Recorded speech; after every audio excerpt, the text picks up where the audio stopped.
What's up, guys? Welcome to another amazing episode of the Kisscapades podcast. I have a very special guest with me today, CEO Honcho himself. Okay, let me just let him introduce himself, and then we'll take it from there. So tell the people your name and what you do before we start this podcast off. Well, I have two personalities. There's a professional one, and there's an entertaining one.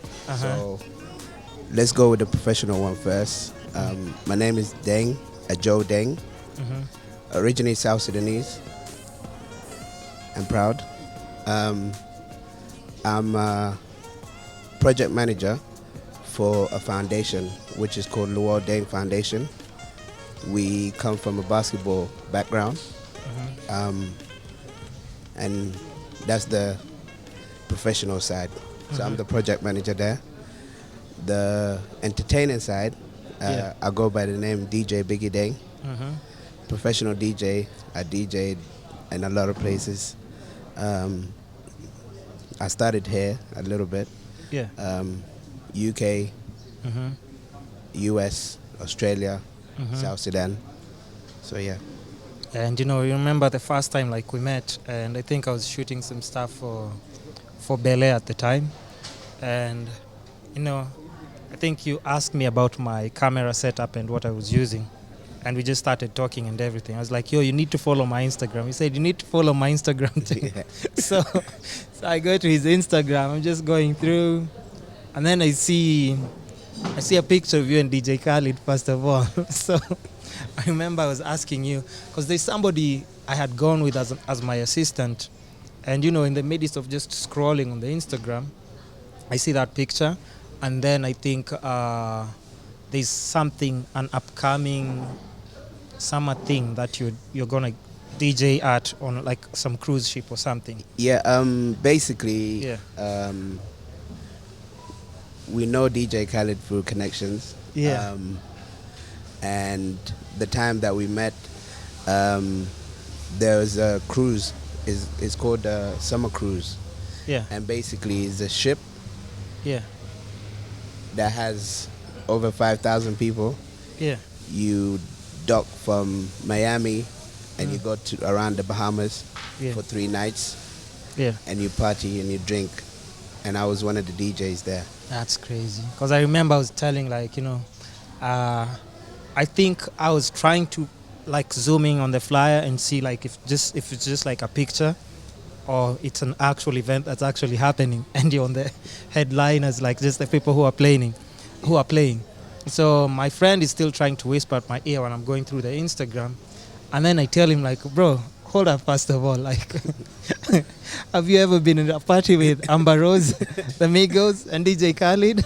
Like I was like, I want to be in a party where Amber Rose is and DJ Khaled and all them people. So it's just like, it was interesting how we met, had that conversation, and even from there, we've also managed to work on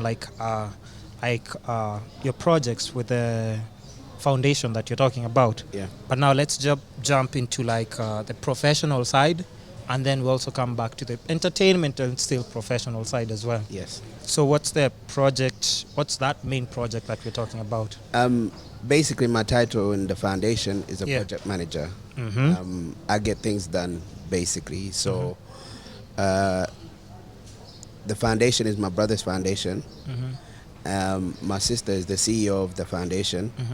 So basically, we sit down in America or UK or whatever, and we come out with projects. There's projects that we work together, and you filmed it. Yeah. Basically, we built a basketball court in Juba, South Sudan. It's literally, it's all funded by my brother. Yeah. And we built the basketball court, and it's like a proper high standard. It's not even in I Kenya. saw it. I saw it. You went there as well. Yeah. And basically, the coach that run the program is my older brother. Yeah. And we started probably about 4 years ago with about 100 kids or so. Yeah. and they train for free. Everything is free, and we teach them from basics all the way. So right now we have over 1,500 kids that we teach from the age of 6, all the way to like 20, 21 or 22. We pay some their school fees in South Sudan, and there's kids that are more special than the other ones. Not even just skill-wise, dedication, probably like the way they talk to people respectfully and all of that stuff. So we send over 40 kids to America for full scholarship. They don't have to pay nothing, and basically the aim is they go to get their study. Maybe they're gonna go to MBA. Chances are very high. I mean, chances are very high because we're the tallest people in the world. So now they go basically get their education, and if they happen to go to MBA, obviously they go to that players route and stuff. But now the aim is they're gonna come back and help somebody else. You know, and that's how you fix the country. You know? And keep like just the same cycle, like you're saying. If one person is coming back to help the other, the next person is still on the way, and it's just the same going full circle. Have you seen like what are some examples maybe of kids who've gone there and just like changed completely from like when you were seeing them probably in the camp starting off? Maybe they're shy, they're not in tune with their skills, or even maybe just their school, because there's a school and then there's basketball. So it's the two of them. So, and I'm guessing you're balancing the two. The basically, it's like life cycle. If you know the basic of anything, you can enhance it. It depends how much you work on it. So we basically, there's some kids that we found in the village, or their parents brought them to capital, which is Juba, and we taught them basic, and they just outshined, you know, from the hard work and stuff like that, discipline. And with the basketball, it teaches you discipline, being on time, everything. Like part of life, you could apply it from learning in basketball. Then we took them to America. Now they're playing to like one of them. And can I just before you continue, just don't forget your chain of thought. Can we say the name of the foundation or? Luol Deng Foundation. Because you know people just keep hearing like this foundation. I'm like, which foundation are you guys talking about? I said so in the beginning. No, you didn't. Oh, okay, maybe. You didn't. So okay. That's why I was just waiting. Like, okay, are you gonna say it or should I ask it first? Right. So we're talking about the Luol Deng Foundation. Yes. So like, just sorry to sidetrack you a bit. So basically, we took them to America, and now they're like in the top 5 schools in states. You know, and they're getting their full education. And the good thing about American system, if you're not good with the education, if you're not doing your homework, so if you're not doing your schoolwork, you're not allowed to play basketball. So you have to be both have to go hand in hand. You have to. You have to work hard on your game, and at the same time work hard on your education system, which is different than football. You know, like football, you don't really, they don't have that. You know? We don't really have to balance that. If they know your skill level is good, they just like, you know what, let's give them a pass. Is it hard for the kids to transition when they're moving there? Because you see, like, everything is so different from, like, when they're moving from South Sudan to the States. Is it hard for them? Because now, I mean, even the weather, man, everything is completely different. The language, maybe. Basically, there's a lot of culture shock because you're going from like a third world to like the first world. The transition of when we got independence, most of the people spoke Arabic, and then after we got independence, the national language is English. So now, if you're 15, 16-year-old, you're just trying to know your basic ABCs or whatever, and now you have to go there and literally do assignments every other day. So the good thing is with the schools, they will help you with the language and how to transition from knowing like literally basic English to knowing like a proper, like homework or how to do assignments and stuff like that. So schools, they do help you a lot, especially if you're struggling, and most of these kids that we send there, their English is probably their third or fourth language. Some cases it's like fifth language, Yeah. So Yeah, it's kind of like, just like you're saying, culture shock and just like an adjustment they have to like just adapt to anyway. It's not like you have a choice, because if you're already there, you just have to play a game now. Yeah. And speaking of which, now like of course the projects that I was also like involved in, Yeah. that you called me out there to shoot, like the mini documentaries and stuff. Yeah. That was, I think, expansion of the school. Yeah. Expansion of the school. And what else did we do? I think we did two. Yeah, we did two. Basically, the first project that we went together was about the basketball court. Yeah. And how the training is going, and to capture on a video. The second time we went, the basketball court was in Juba, the capital. The second time we went all the way to my village. Basically, there was an old school that was founded by my grandfather a long time ago, but it was just under a tree. Yeah. And then I think my father and even like some uncles, they built a school back in the 80s. But since then, it wasn't maintained properly. So when we done the basketball court in Juba, my dad's like, look, you guys, this is well and good, but now you have to do something at home for the people. There's some place where these kids can't access the city. They can't come to the city. So what about them? Yeah. So what we did is basically the same school. We literally just demolished the whole top and built it back brick by brick.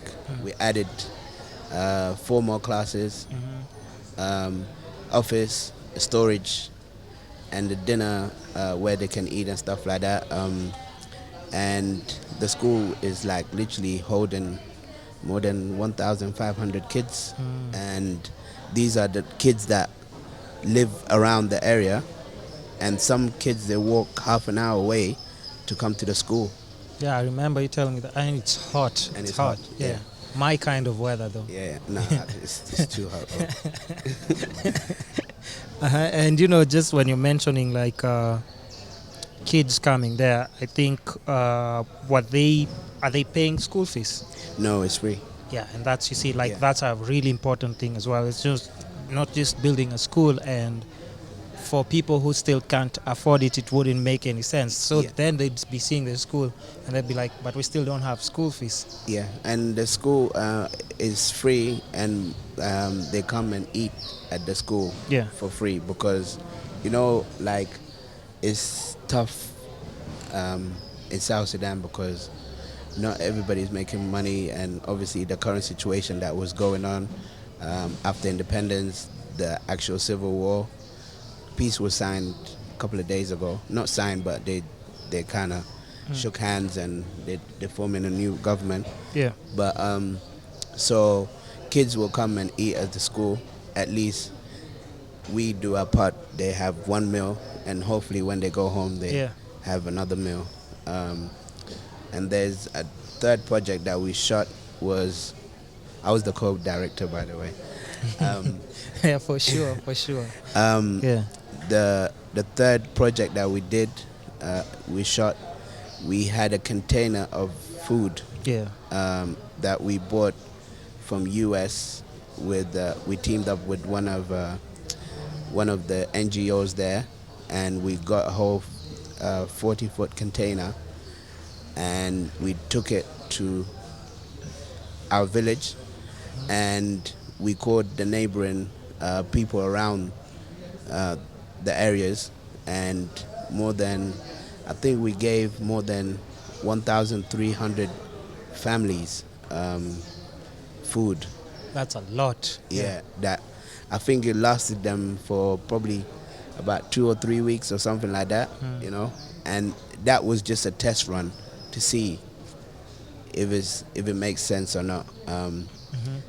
And we done another one, but I didn't go myself, but my older brother went. There was a flooding that happened about 6 months ago, or just over 6 months ago. So we literally just bought food from the market, and we took it there and just gave it to a lot of families. Yeah, because even something else that I just realized, South Sudan being like my first time going there, I thought South Sudan is like completely dry. I thought it was a desert, but it's so green, and I just didn't even, my mind even couldn't register. It's such like a fertile country, but even in just how you've explained it, somebody would be curious to understand, like, okay, why would you have to bring like food all the way from the States, yet like even like just the neighboring countries like Kenya, Tanzania, Uganda, like still can be able to, I think, produce food, and it might be easier. I think somebody would be curious to why you had to because there's an NGO in America called Matter, and basically the food that we got is basically, there's a lot of kids that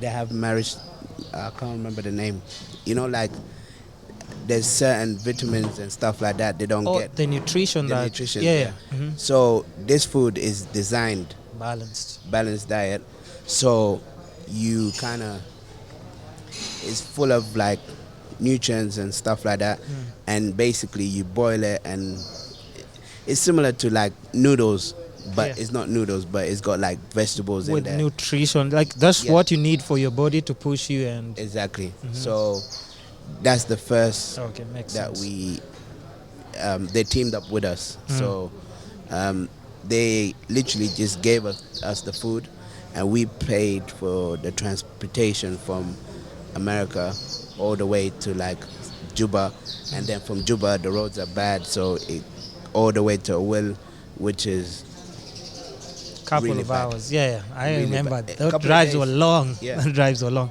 Yeah, plus for the truck it has to Yeah. take like almost forever. Yeah. But are there any other projects that you're in the process of introducing to, like, just maybe either if it's the kids like in Juba, or the kids like now back in Awale, and is the focus only Awale, or you want to still keep expanding slowly? Because I know, of course, road network and everything is an issue. Yeah. But are you planning to? No, we're planning to do more projects. What we're trying to do now is finding an NGO, local NGO, and support what they do, because they already know what the people need there. So instead of us coming and saying, look, these people, they need this and this and that. Yeah, you're not in the ground. We're not in the ground. The same, like, to be honest, there's a lot of NGOs that what they do, they will see, let's say Somalia or something, and then they will say, you know what, we should just take it to South Sudan. But realistically, it's not the same, So, and then another projects that we're trying to do is finding schools that are run down, fix them, and just hand it over to the government to maintain, and even hospitals, getting hospital equipments back and giving it out. Yeah, is it easy to communicate with the government once you've kick-started, like, your personal projects, and then they're like, you know what, now we can come in and definitely assist because we've already seen this. Things are in position. The good thing is, because we're not going to any government and asking them money. Yeah. The sooner you ask the government, I need money to do this, then it's going to be a whole long process. But now we are the approval process. I think in every country, like now, it's not about one person deciding, regardless if. And like now, because we're doing the projects, we literally just do it and then hand it over, and then we maintain it. So we kind of overlook it because, like sometimes if you give it to somebody, they just not gonna look after it properly. Yeah, might not have the same drive and mission. So of course, if you put the people that are already included in the project, it would be much easier. Yeah. Because they have, they have to report to, assessment report, see, the status of every now and then, just keep up with the project and, of course, report to the project manager. Yeah. And then also we do projects outside of South Sudan. There's majority of refugees that got taken by the West. They're in Australia. Yeah. Then secondly, I think is America. Then Canada, UK. I grew up in the UK, but there's not a lot of us there. I thought the population is high though. No, like in Australia is much more. UK we're not that much, to be honest. Do they limit, or it's just because it's not the conducive environment that you prefer? No, I think it's or because maybe even if you're relocating people, it just doesn't make sense to take people there. No, like I think the UK government didn't really help when the struggle was going on that much. The Australians did, Norwegian, I think even. Yeah. American, Canada. So, and obviously UK is a small island also, and there's a lot of immigrants from everywhere, or refugees from everywhere. So, so what we do in Australia, there's a basketball league of South Sudanese only, and there's over 500 kids that play basketball, and the talent over there is on a different It's crazy. world. I mean, even like in Juba, what I saw, I was just like, this makes no sense. Because I was just like, everybody here is an NBA player. Because everybody's so skilled. And you just think like they were just born like that. It's just like they didn't even practice. The good thing is with us, we adapt very easily. And the good thing about the younger generation, they kind of do listen, when they're taught. Yeah. And the good thing is, there's few people that went to MBA that made it. One of the first person that went there is called Manud Ball. Manud Ball. Is it the same kid I see on Instagram? No, that's his son. Wait, what? That's his son. Really? His dad, Yeah. which is Manud Ball, that's who we named the basketball court under. He was one of the first in the NBA, and he was 7'7", 7'7", and he can shoot from outside. And basically, what he did, that's what we're trying to replicate. Most of his money, he literally just went to help a lot of people, and even help the government with the struggle when the civil war was happening in Sudan. So that's what we're trying to replicate by helping so many. The reason even we started playing basketball is because of him. He used to come to Egypt, because we lived in Egypt for a little bit. He used to come to Egypt and literally just teach basic, his knowledge to my older brothers, and from that it just trickled down to us. Interesting. And it's just like, one of those things that you're taking somebody who had like probably just because of the environment, like wasn't seeing like any future, or they're just not sure about what the future is going to be. To like just like them looking up to this person who's telling you like, hey, if you do this and this, you're set for life, you're taking care of your family and the next generation coming to be anyway. So that's just interesting and amazing as well. And then just the relocation process, right? Yeah. What was the question? I don't want it to fade away. I think it was just like, I was just close to asking it and then I forgot.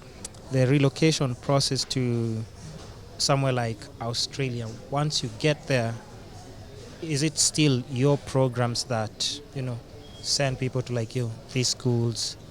Or that's now where like people like UN or the government comes in? No. Or how does it work? Basically, there's different people that take some kids to America, but they put them in a bad situation. They would just put them in a school and they don't really care about them and stuff like that. Follow up with. And they don't follow up, nothing. So we run a basketball camp basically in the U.S., strictly for South Sudanese in the U.S. Yeah. We started about 4 years ago, and we just collecting different kids, to come and play. There's one that we started in 2005 in the UK, and that wasn't just South Sudanese. That was just everybody that we did, and we still do. We used to have like more than 300 kids or something now, back then, and now we kind of closed it down to the top 50 best players in the UK, under 16. I think under 16 or under 18. And now, if you become number one, we literally just take you to US to put you in a good school, in a good program that you're gonna get good education and playing time, basically. That's the reward that we give. Yeah. So basically, even when you still taken there, you still have to like perform. Yeah. You have don't get comfortable. You have to. Yeah, and obviously, like, basically, my brother Luol, he's fully involved with the kids, in a sense of, like they're having his Instagram or his WhatsApp number. These kids, if they have a certain question about Contact. whatever, or how to do a certain move and stuff like that. So if you have like a superstar that can speak to you like a normal person, and it's like, from what you see him do and the work that you see him do, at some point you're gonna feel like, I think I need to be like that person. So we follow the way through, because obviously our name is involved in this. So we don't want to put a kid in a bad program, because now we have to, the parents, to make sure that he's in a good program. Yeah, it's a reflection of like, you guys as well. So you have to make sure like they are in tune with just what's happening. And like, what made you like, just be interested in taking that lead role in just managing the project? Or your brother was like, hey, this is what you're doing, and that's fine? No. Like, because you have, it's just one of those things that when you're doing it, it's like a passion thing as well. It's not. To be honest, when it first started, it wasn't like, Deng, this is what you're doing, you're a project manager. Yeah. That's it. No. I'm the kind of person, I like to get things done. I don't wait for tomorrow. If I can do it right now, I will execute it right now and move on to the next one, So I became the guy that basically, you have to go to America to go and do this, and I'll go and get it done.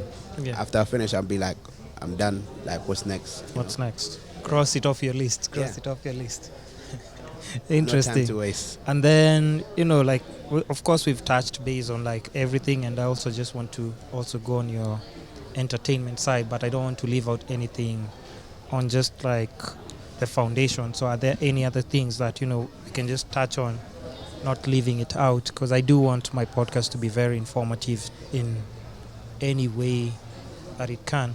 And am I shooting again something for the Luol Deng Foundation? Hopefully, inshallah. Have I been cancelled? No, there's no way, bro. Like, you're my guy. Okay, we have. Yeah, let's get it done, because if you need me for that, just contact me anytime. Let's make it happen. Yeah, and there's another thing that we do. We started about 4 years ago. Yeah, it's called South Sudan Unite. Basically, because the civil war that broke out in 2013, let's just say it turned into a tribal war, So there's a lot of people, especially outside of South Sudan, is very, very divided. Um, so what we do annually around our Independence Day, which is July 9th, is basically South Sudan unite to celebrate the culture, the dance, the art, the fashion, you know. Even we're leading like basketball wise amount of South Sudanese or Africans. South Sudanese the highest in the NBA or even in D League in America. And in fashion, we're doing the same thing, you know. The number one supermodel right now. Supermodel, yes. Her Yes. name is Adud, Yeah. you know, Adud Yeah. Cage. Yeah. And there's so many, Bruv, so many. I was of in them. South Sudan and I can honestly say that you need to start like a model program as well. It just makes sense. You know why? Because it's just like effortless. Yeah, Like what you see in Vibe magazine is what you see like when you just walk around. There's just so much natural beauty and like you just respect it in a whole other level. You just come back here and I'm just like, guys, you need to go and visit South Sudan. I was just like mad respect. yeah. So Is that like just Yeah. finish and then I'll go back to So basically, the South Sudan Unite is what we do. We bring a lot of South Sudanese artists to come and perform. We start on the first day mostly. We do like different workshops, getting like models to have hold their workshop, having basketball players to tell their story, how to follow their footsteps. Even one of the makeup artists, her name is Nima. She basically was doing like what's it called, like tutorials and stuff like that. And she was so strong. She made these guys that do lipsticks or foundation to do our complexion, you know. So she comes as well. Few models come having workshop, and then also we do like about mental health in our program also in that workshop, because in our communities there's a lot of trauma because I was born when the war was going on, you know. So when that civil war was going on, it's been there, you know. Obviously, me personally, I had to leave the country because of my dad. You know, was involved in politics and stuff like that. So I was one of the fortunate ones. Yeah. But there's a lot of people that had to deal with that trauma or even go to refugee camps and stuff like that. So like mental health, obviously people are speaking about it now, but it's deeply rooted in the community, you know. So we do a community day, which is play basketball, play football. The kids having bouncy castles, just fun and games. And then another night we do culture night, which is basically the South Sudanese artists, arts, you know, like not arts but like artists come and perform, producers, all South Sudanese, you know, and we have like traditional dancers to come and do their traditional dancing and stuff like that. And on the final day we do it's like a fashion show. The designers are South Sudanese, the models are local South Sudanese in that Pacific area. So because what we do, every year we move it to a different city around America. We only concentrate in America for now, but we're gonna branch out to Australia or Canada or even UK, so even South Sudan or even Kenya, you know. So we're trying to get that momentum going, and yeah, basically just to bring people together and celebrate our culture. Yeah, just being in touch, like even when you're outside, like, you know, in those other countries, you do want to at least be reminded about home and everything. Yes. And speaking of South Sudanese models, like I don't know, because of course you're involved with like mentorship with like most of the boys when you're talking about basketball, and of course education is free for all. But what about like now, like the women, or The like girls. how do the girls like even end up in? Most of the ones that I've invited on my podcast have refused to come to the podcast. But of course, you have to put in a good work. They're You- all international standards. Then. You should have told them, I- Biggie, because I know most of them. Yeah. Like if you let me know, I can even speak to them. Basically, Yeah. the good thing about our foundation, Yeah. the CEO, which is my older sister, Yeah. she's a feminist. So Ah. she pushes a lot to do with like the girls in like girls basketball team. Because you can have boys, but we need girls also. Yeah. The same for schools. We need to push more girls to come. And like the younger girls that now they can look at TV and they can see somebody that they could relate to, basically. Yeah. So the good thing is most of these girls, we know them. Yeah. If I don't know them, my brother knows them or my sister knows them, and we try to bring them and get them involved in our program, and just to mentor like young girls, basically. Yeah. So for sure, after that, make sure I want all the international models that I've been seeing on the covers and everywhere. I've seen all of them. I've tried. They just left me on scene, and I was just like, okay, now. I mean, there's nothing I can do. There's nothing I can do.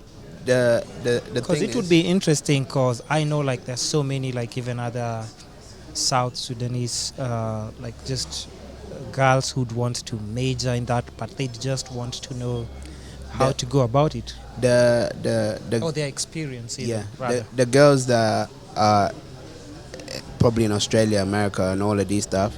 Yeah. To be honest, they probably come to your show, but they hardly come to Kenya or South Sudan. Some of them, they haven't been since they It's left. been There's few girls that are here that I know. There's a girl, even if you download the app for Safaricom, yeah. there's a KQ advert somewhere. You will see some girl and the KQ playing in the background. That's a South Sudanese girl, and she does a lot of modeling, but just under, And there's quite few here that do, So Make it happen, Biggie. no problem. You just point and I'll bring them. Okay. So now, because I know I want us to balance out like the time and everything, and that's just interesting to know that portion like in details, and just for people to understand that side of what you're doing. And let's now like also just jump to the entertainment, because we can't ignore that. That's also part of like your other life on a regular that you still do, which is now the music and the DJing. Yes. So how did you like start that off? Or basically how we started off, let me just give you a little brief of me. I was born in Sudan when it was Sudan, and at age of 5 I had to leave to go to Egypt because my dad was in politics, and his life or our life was in danger and stuff like that. Then we lived in Egypt for 5 years. Then we moved to the UK with all of my siblings. We moved to UK, and I stayed there for 16 years. Most of my sisters, brothers, they still live in the UK. The reason I chose to come back, it was just before independence, we voted to separate from Sudan, to have our own country, because it was two different countries basically, and like my complexion way darker than probably one of the darkest people in the world, and Sudan, people from Sudan is more, they identify themselves majority Arabs, so that complexion of, let's say, Somalis or Ethiopian, Eritrean kind of type. So there was a lot of discrimination that was going on at some point. So before independence, I moved back home. My cousins from Australia, they're like, listen, it's fun here, come here. So went back to South Sudan before independence. The greatest thing is I witnessed the independence. We was there. Then at that time, I wasn't sure what I wanted to do in South Sudan. To be honest, majority of people, they were just looking for contracts here and there. And I wasn't about that life because, it was just getting dressed up and just some old guy telling you, so. Yeah. And when I got to South Sudan, obviously my influence in music-wise was hip-hop and R&B, I didn't know what African music, apart from the Congolese music. So we came home, and then we set up a night. Me and my other two friends, Deng and Luol. So we started a night, and people loved the fresh music that we was playing. So we put on a night literally once a week in South Sudan, and everybody was full, like more than 500 people. We started 2011 all the way to 2013, and unfortunately the war broke out. Then from that point, obviously I didn't want to do nightlife there because it was partly dangerous at that time, So from there, I started DJing literally outside. I DJed in America a few times in the South Sudanese events, and Australia in South Sudanese events, because the joy was to see my people coming together and celebrating regardless of what was happening. So it was really, and then the biggest platform that I DJ'd in, fortunately, because there was my brother knows DJ Khaled, and I was like, I want to play, I want to be in this, event, and luckily they put me in the event. And I think at the time it was like, it's because he's his brother and he plays music, so just let him put, but I can give him like, just give it to him, Then I went to DJ, and they're like, oh, he's actually good, He's good. He's playing good.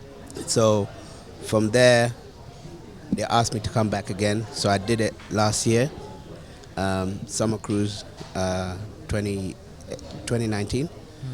And then I'm doing it again this year.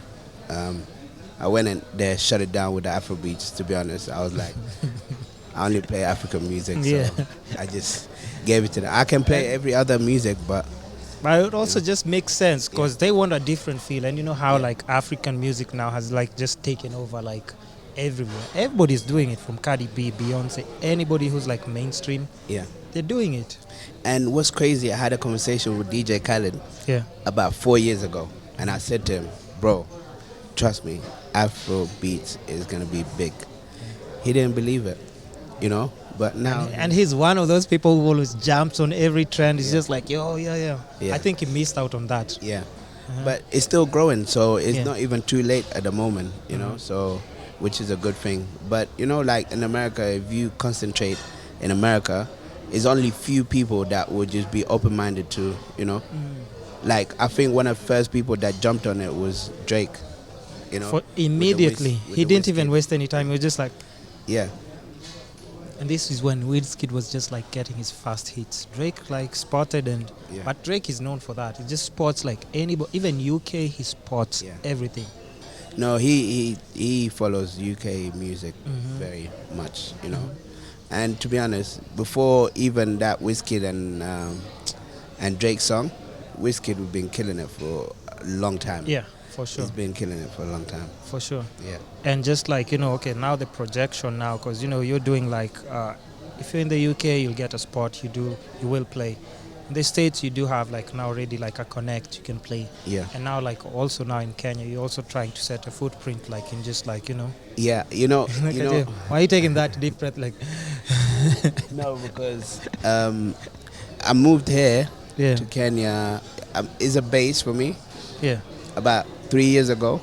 Yeah. And to be honest, I was doing renovation construction for a family house. Mm-hmm. So I told myself I didn't want my attention to be divided. So let me do this construction.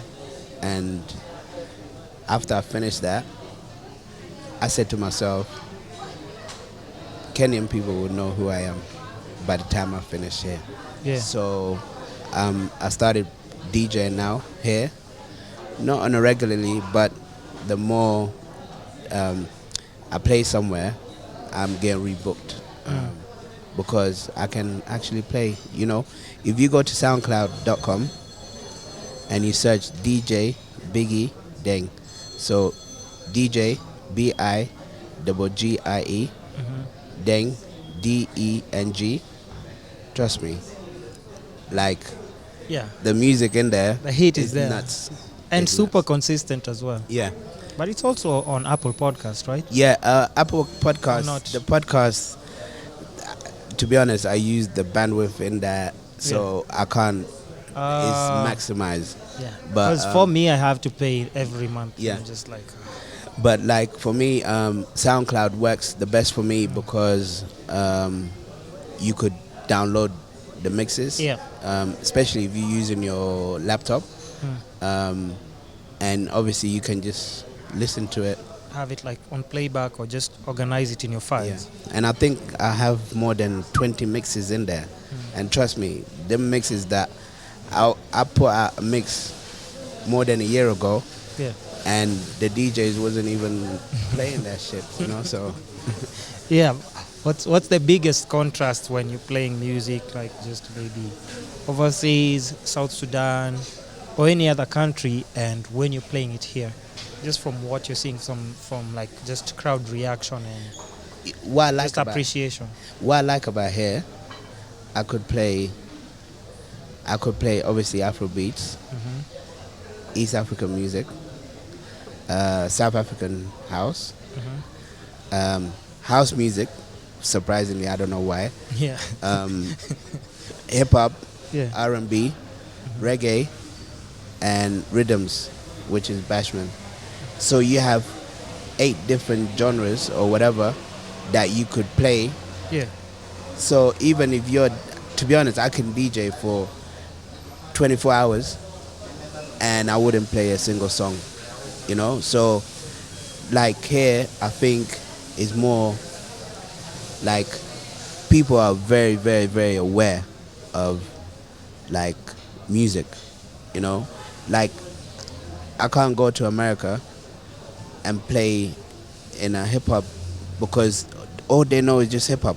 Yeah. Unless if I go to like an African area, let's say like Dallas or something, I could play there because there's a lot of Kenyans, a lot of West Africans, a lot of South Sudanese, but which they listen to most of the stuff that we listen to here.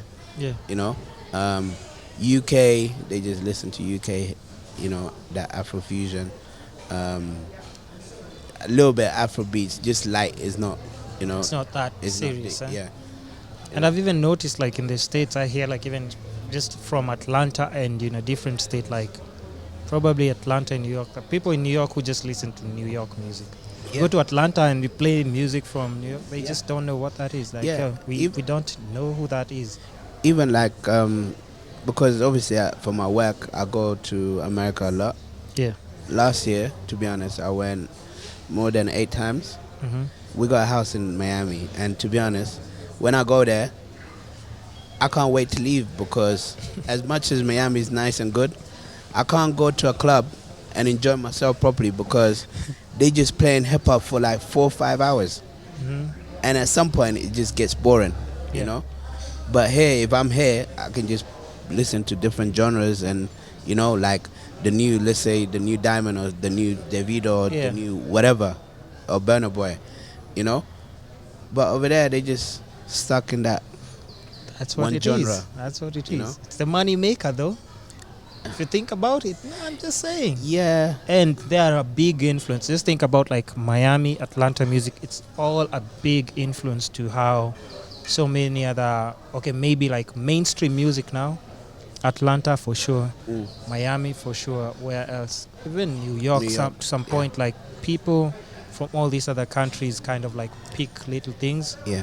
And that's why I think even the African artists that you see them collabing with other guys, like even if it's in the States or different, like we have people who practically rap like they've been in Atlanta and they're not in Atlanta. Yeah. They're still like probably, they've never gone out of, they were not raised in Atlanta, but that's how they rap. Yeah. Very big influence. Obviously, like, to be honest, even hip hop for me, that's where I discovered, or hip hop and R&B, that's where I discovered music. So, and obviously, radio stations and whatever, like, there's a lot of highly influenced. Is like one of the best music is hip hop and R&B. Yeah, like for sure. The most famous musicians is like Jay-Z or Beyonce and all of that stuff. And the good thing now, the artists, the African artists, is breaking through to that side.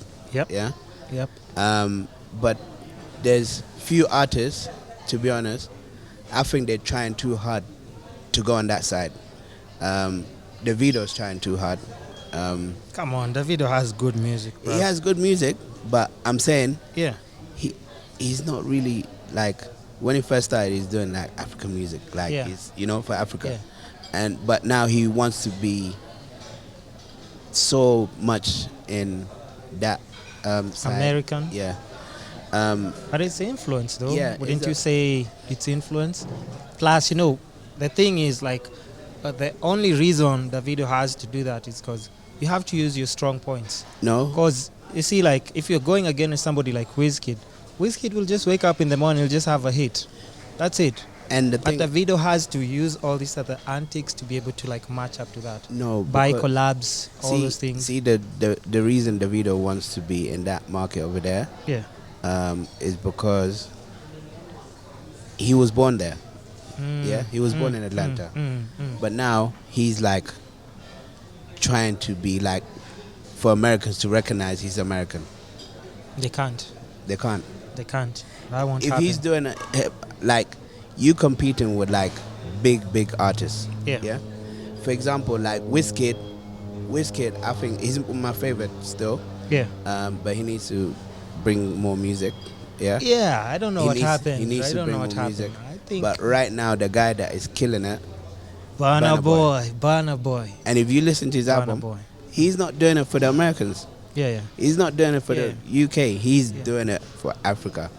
I never heard of any African album that is from beginning to the end. He's got hits Fire. for days. But you do know, like, he's copied all his music, right? Yeah, his influence come from what's his name? Fela Kuti. Fela.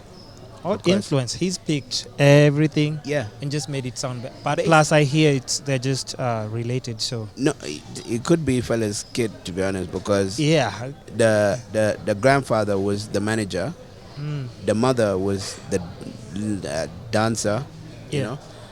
I don't know, maybe. But even regardless of that, like, their music is really, really good. Yeah. It's really good. Like, you can't take anything away from that. Like, he's just figured out, like... Yeah. When he first started, though, he was concentrating a lot of he's like Jamaican side. Yeah, the feel was like more to... Yeah. And then the more he got, he was trying to be... Because he grew up in the UK, studied in the UK, then, he was trying to break into that UK market. And I think his mum and granddad just sat him down one day and said, listen, bro, like, you have one of the biggest artists that got killed because he spoke about government and, stuff, and which is fella, you know, and he has great music, and I think he just took that music and just enhanced it in a different way, you know. Like you can play Burna Boy anytime. Yeah. If you drop any Burna Boy song in the club, if you're a DJ, Crazy. it's guaranteed. You know, like when you sing, like, you know, the crowd is a little bit slacking. If you drop that music, people are just, it's gonna turn everything around. I hope he keeps that fire. Yeah. You know. Yeah, because at times people kind of slow down after they get there. I hope he keep that fire. I went to see him in Mombasa in December. Yeah. Personally, I enjoyed the show. I loved the show too. I enjoyed the show because the guy got a lot of hits. Yeah. He performed for like an hour and a half. Yeah. But I think the mistake that got a lot of people upset, because people went on social media, because he done all the hits. Yeah. And as soon as he got off the stage, yeah, the DJ started playing some hits that he didn't perform. Yeah, so that of course yeah. made people like, oh, come on, why didn't he perform? Yeah. Yeah. You know, so there's some songs that people like here, for example, like the one with Diamond and what's the name of that song? Harmonize. But I know. Yeah, yeah. You know, that. Did he perform that song? No, he didn't perform. He didn't perform that. No. Oh Lord. You know, and there's few other songs that he didn't perform, but that people really wanted him to perform, but he didn't. And I don't know why he didn't perform. And at that time, Harmonize was even in Mombasa, so I thought he was gonna bring him out and do that. That would have been fire. That would have been fire, but I think there was some complication in the background. Come on, you know Kenyan promoters. Come on, don't just say any complications. Just Kenyan promoters. There's always, because there's no other reason why an artist, if he's there. Did Harmonize perform? No, he came, but he didn't get to perform. People are saying he performed, and I'm just like, at what time? Because everybody left after Burna Boy. Yeah. I don't know if he performed. You know, maybe he performed in the hotel. I'm not sure. But that was good. Like, and Burna Boy definitely, he's doing it big. What other kind of music do you just enjoy playing? Let's say. I like, you know, it just depends on what I'm doing. Like I play all. To be honest, most of the DJs here, I have all of these songs. I play everything basically. I try to do something that people like. I like to blend the songs a lot. Yeah. To be honest, I don't know how to don't make scratch music. and scream on the mic? No. Don't do that? You know the problem is, no disrespect to the DJs that talk too much on the microphone. They talk too much. Yeah. Because now, if I'm dancing, to be honest, I don't want to hear your voice. I want to carry on dancing. Because the hardest bit is like, imagine I'm playing a song, and in the middle of it, I'm talking about what I'm not sure. And technically, as a human, go by the name. We already know your name. You know, like, you're going to stop to kind of see what the guy's saying. Yeah. And then carry on. Killing the momentum. Because even if I'm dancing with like a girl and we have to stop now and then we're just like, okay, should we go back to dancing? Yeah. You know what I mean? So, I don't really speak. I let the music speak for me, to be honest. Majority of time, even if you listen to the mixes, it's just literally blended. Yeah. Blended. Because I know some DJs and people complain. I can't mention names because some of them still need to come to my podcast. Who, when it gets to the chorus, like they cut off the fader and they start singing the chorus. Yeah. For all the songs. Like, for all the songs. Sometimes it's good to do it like in, you know, them, let's say a Burna Boy song or that some songs that like are huge, and you take it out for literally a second. Yeah. Let some people sing and then put it back. Yeah. Personally, like, I don't get it from when a DJ singing along and he's not a singer, you know what I mean? Oh, yeah. Like, if you have a mix of him, like, in the house and you're trying to listen to music, like, come on. Yeah. Yeah, we just want to listen to the music. We just want to hear the blends and everything. Why not? Yes. And, so, I mean, what next with just, like, the entertainment scene? Because I'm seeing we're almost running out of time. And just like that nightlife, what next? Like what I'm trying to do now, basically, is get a lot of gigs all around. There's few places that I DJ'd in, and luckily they kind of let me, come back and do my thing. On Mombasa Road, a place called Japan. I DJ'd there a few times, and I think we're doing it next month. I don't know the dates yet. I work with a DJ called DJ White, and last week we did Vineyard, Cambu Road. We're gonna do another end of the month. Next month, I think they're gonna give us a regular end of each month. We're gonna get Deja Vu. We're gonna DJ at some point next month. We started 4040. We DJ'd there a few times. They're trying to give us Thursdays. Last Thursday of the month, every month, so we're starting tomorrow, which is on the 27th, just in case this doesn't get uploaded. I don't want you to go. I'm just looking at you like, why are you mentioning all these dates? I'm like, but I will post it soon. No, but no like, worries. if you see on social media, my social media, you'll see like the places I'm DJing in. Even sometimes the venue, all the time the venue will post it as well, so you'll see it around. More work basically. The nightlife comes also with beautiful women. How do you manage to just stay in this committed relationship that you're in right now? Am I allowed to swear in this? You can swear. You can say anything you want. It's fucking hard to say single in fucking Nairobi. Fuck. All the girls are beautiful and shit.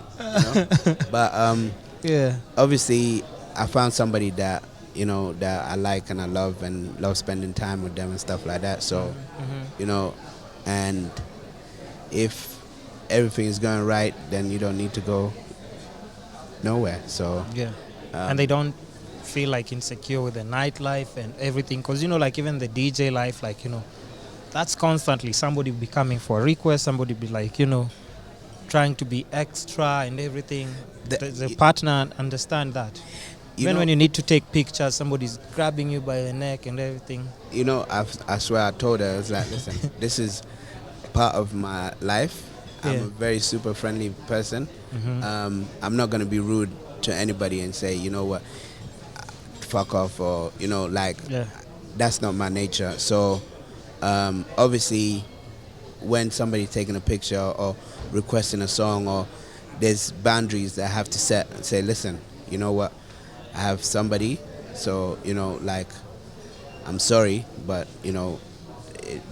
we can't take this further, so it just depends. And obviously, human nature, people do get jealous. And I think it's tougher on girlfriend DJs, the girlfriend to the DJs, because you see somebody coming up to your significant other and giving them a hug certain way or whispering in the air, and, it's tough. So you just have, it's basically about trust. Plus in the nightlife scenario, if it's in a club, they can't talk to you the same distance. They have to be next to you or neck, if they're talking to you. That's literally how the only way somebody can hear you. So that's gonna happen constantly, even if you're with them on a night out. So and plus, if you have to, you're friendly, and that will attract people to come to your gigs. For sure. So me, I think I'm an outgoing person, so I just know a lot of people now, and it's just hi, how are you, just plus it's friendly. How you network with just people, so that's how even you just maybe you wouldn't know because you might be interacting with somebody there, and then the next thing it's maybe they manage something else that you've always wanted to be involved in, and they link you up with that project, and who knows where it would go. What I would say is being kind doesn't cost anything.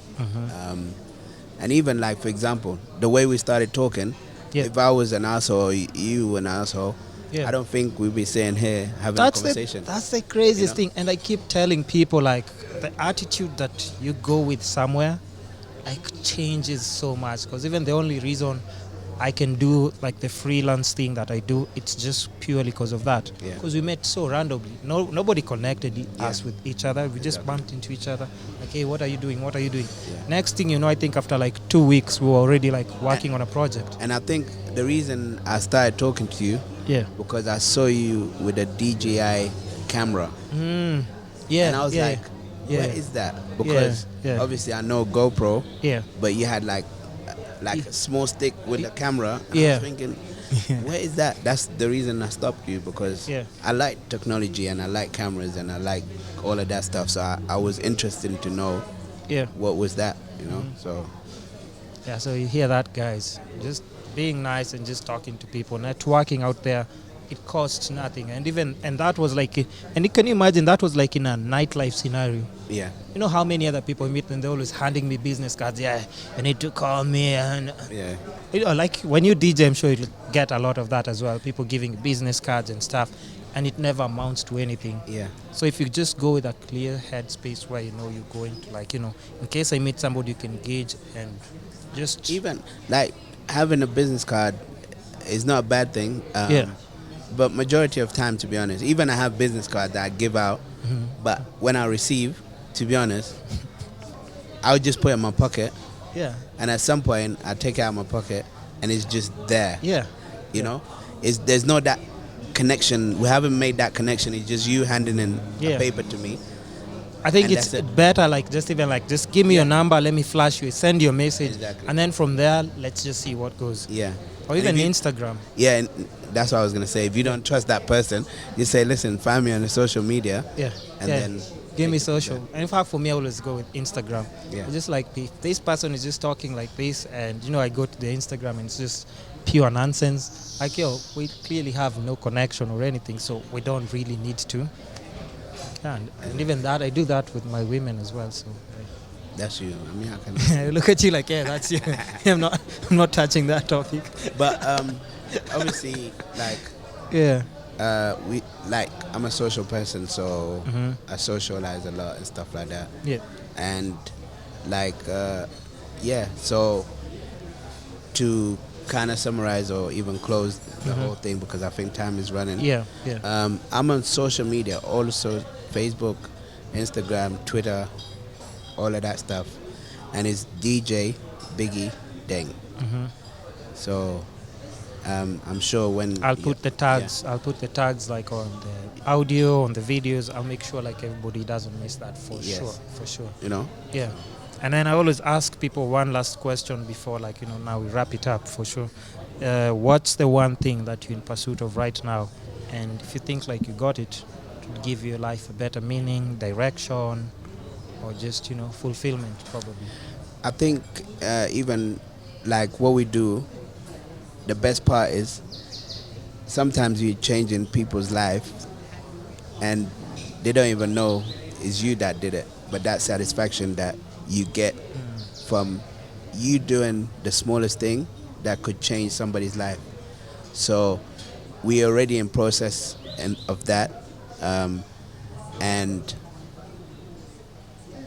what I always try to do is to do it more, to touch more people, in a sense of like, you know, if it's in my power to change one person's life, then you should, because that replicates, because that person is going to help somebody else, and that person is going to help another two, you know. So yeah. And what's the point of being here if we can't be remembered for anything like, you know, constructive or just an impact even? Yeah. Easy. Anything else you want to add before I just wrap it up? Thank you for actually Yeah. thank you, because we were supposed to do this Yeah. about when you first started, Yeah. and I was like, I didn't even know what the fuck to talk about. Like, what are we going to talk about? Yeah, you know. I'm not really a talkative kind of guy. Obviously, I spoke a lot today. Yeah. But I think I'm an action kind of person, because my action, you know, I rather do something than me talking about it. Yeah. You know, so yeah. But you also have to understand, like, you know, like even when the podcast comes out, like, you know, how many friends, because even like just even in South Sudan when you went there, like, you know, so many people, but, you know, you can't have like that one-on-one time with everybody that, you know, says hi to you, and it can only be at times just for a minute and you're gone. Yeah. For a minute and you're gone. But, you know, somebody listening to the podcast, like they'd understand like you in a whole different way, and they'd even ask you about something if they're, you know. Yeah, and the thing is, like me myself, a lot of people know me. I lived in a lot of places. A lot of people know me, but they don't know me or what Exactly. I do. Yeah. They don't know what I do. A lot of people don't even know that I work with my brother, or you know, with the foundation or whatever. And even when I started DJing here, a lot of my friends came up to me like, When did you start? When did you start DJing? Yeah. Like, I've been doing it for years, you know. Yeah. But obviously not here. So, yeah. For sure. So, bro, thanks for coming to the show. Thanks for the invite. Appreciate it. We're definitely doing a part 2 or just something new I'm trying to make happen. If it happens, I'll just be involving like different guests from my podcast and just do like a mashup of like a conversation, and we just tackle it. Yeah, and even like obviously this is gonna be uploaded, the audio and the video. Yeah. And even if you do have some kind of questions of like how to, you know, get into the basketball, or how to do things, you know, I might not know, but I can probably find the right answer. Guarantee. There's something that I left out. What? The Can mention before we finish Okay. it. Yeah. Basically, we just played a tournament a couple of weeks ago. Basically, my brother just became the head of basketball association in South Sudan. And because he's part of the association, or he's the head of the association, the kids that we've been working with for the past 5-10 years, these are the kids now we put together and brought them here a couple of weeks ago to play in Afro basket qualifiers. Unfortunately, we lost to Kenya due of corruption. Oh. Well, you hadn't finished the sentence. Are we talking about the tournament? The tournament, yeah. You guys lost to us. Yeah, we lost to you guys. But how's that possible, Biggie? no, the thing is, was this the finals? no, it wasn't the finals. This is the qualifiers. Then one person that basically there's 5 groups in Africa. Okay, And the 5 groups, each one person qualifies, and then they come together. Oh, they form like now. Yeah. Oh. Which is going to be in Rwanda, I think, in November. Okay.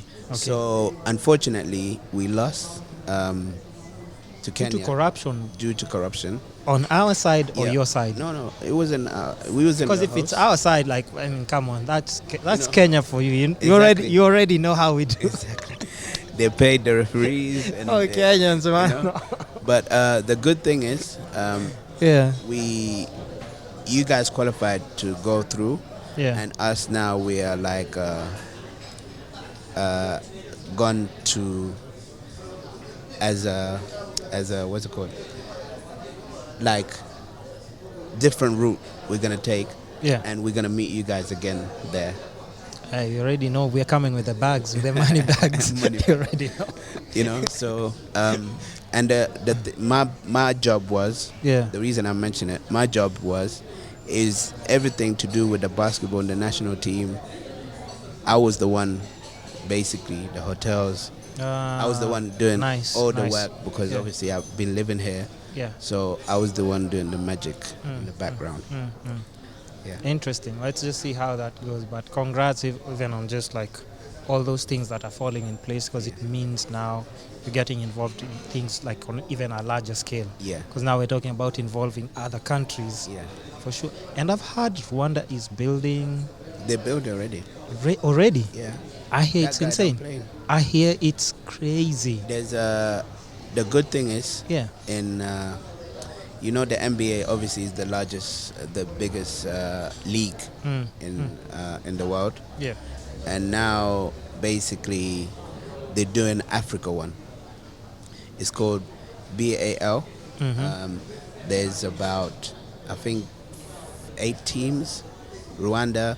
There's few teams around Africa, and the league starts next month. And I think my brother again, he's the advisor or something. So he's gonna be involved in that As well. BAL. Yeah.